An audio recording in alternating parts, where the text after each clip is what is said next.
Hey folks, welcome back. Now we're going to take a look at changing the font properties for your animated logo. Specifically, you can change the font type, you can change the font size, and the font positioning. So let's just jump into Dreamweaver and we'll show you where this is done. It will be in your site, styles, and your landing.css. So as soon as we open that up, you'll see right up top is the animated logo, and this is where you can change the font size. Right? As we see in our demonstration, the 185 pixels that we're using is far too big. Things don't fit. We want everything to be on one line so it looks nice and tidy. Right? So let's change this down to let's go extreme. Let's go 105. Let's just save that. We'll go back, and this is sort of what we have to do is we just keep going back and forth between the browser.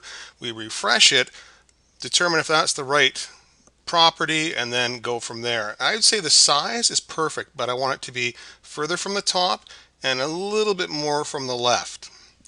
In that case, I'm going to change my top positioning. I'm just going to take a guess at 285 and my left, and let's go with 50 pixels left instead of 10.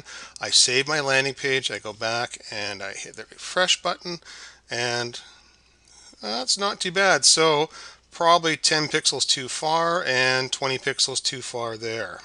So I'm going to reduce the left by 10 more pixels and the height by 20 pixels. Right now I could sit here all day long pretty much and play around with this sort of stuff, but it'll give you an idea of how to position the different text elements within the page. And there you go. That's not too bad. I would continue to play around with this a little bit more until perhaps it was pushed just a tad more to the left. Top is pretty good, but that gives you an idea of what you can fiddle with. Now I did want to explain something here. Is pretty much all the different components have a font family, a font size, a font style, such as italic, so that it leans to the left to right and makes it look like it's somewhat standing up and down, and then a left and a top positioning, like I've just shown you.